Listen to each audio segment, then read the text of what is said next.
Now, I'm with Darren Baldwin, and we're at the fabulous new Spurs Stadium, the Tottenham Hotspur Stadium.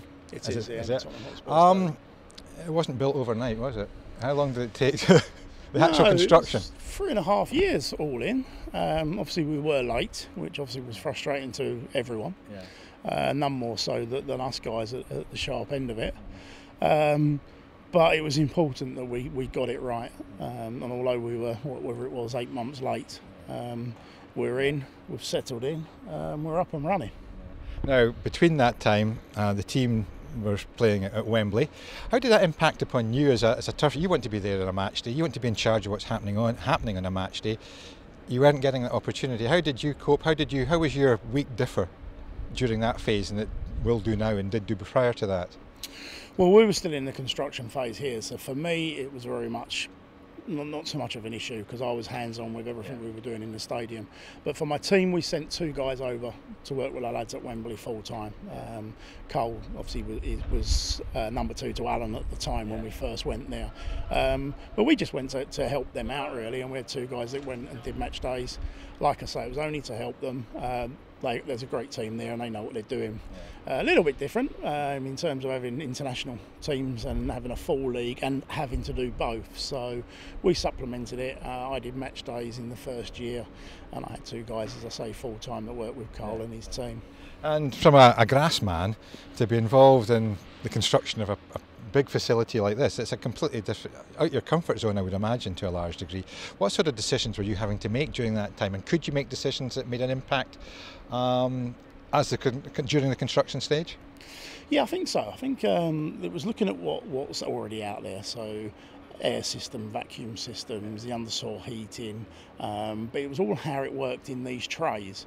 What you've got out there is 450mm of pitch build that is literally suspended 3 foot off the ground. So it was kind of how that works, and we did a lot of testing. It's like vibration testing. You couldn't have say 7 or 8 players jump at a corner and then you land and the pitch vibrates. It wouldn't be known as the wobbly pitch. So there was a lot of stuff and a lot of really serious engineer testing. I mean, I'll be honest, Scott, I sat in some meetings looking at some of these drawings, and after 10 minutes I'm talking to the senior engineer saying, you know, what button I've got to push, you know, because this is just mind-blowing science. Exactly the point I was making. And it is, but you sit through it and it gives me a great insight now into what goes on into an engineering world as much as a groundsman's world. But also it's important that they understood what we wanted and how we needed things to work. And as we previously spoke about lights, on how we integrate that into getting our experiences into the new technology, and we did that very much with the pitch. Now it's a Deso pitch. Was it a Deso pitch prior to that? I should have done research probably. Or how did you come to decide on having a Deso pitch going forward?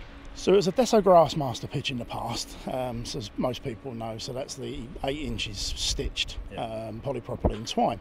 So this is actually their Playmaster version, which is the top 40mm, and it's the hybrid carpet, of which there's others, not just Deso.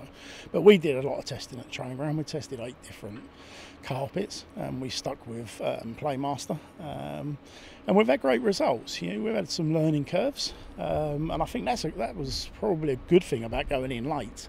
Was that we played 6 games at the end of last season, and we learnt some steep lessons on, and not negativity. It was steep learning curve on where we needed to be. So thankfully we've got that right, and fingers crossed we'll go through this season without any issues. Oh, I did know that we speak to a lot of people who have pitches in big stadia like this and having to change the pitch.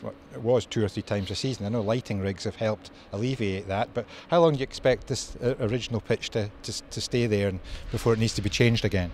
So that's the business plan, Scott, to be honest. We will go through, fingers crossed, it comes out of the NFL and it's no issues.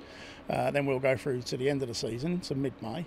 We'll play whatever grass events that the club choose to have on it, and then we'll strip off the top 40mm, and then we'll park the trays just with a root zone, and then we'll do probably what I call silly season, whether it's concerts or whatever events the club may or may not put on.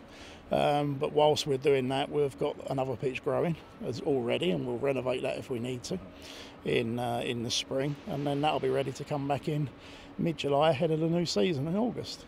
And I've been to many stadia, and you see the maintenance facilities on site are normally about the size of a domestic garage.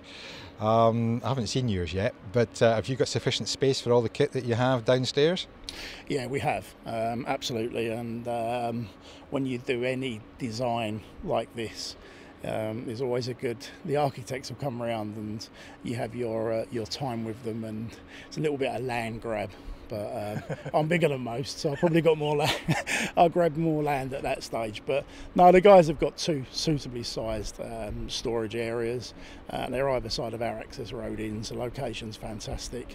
Yeah. We are tight. There is only one access road in and out, apart from it's literally single walkways in the other three corners. So we, at the end of the day, we've built a 60-odd thousand seat stadium in North London.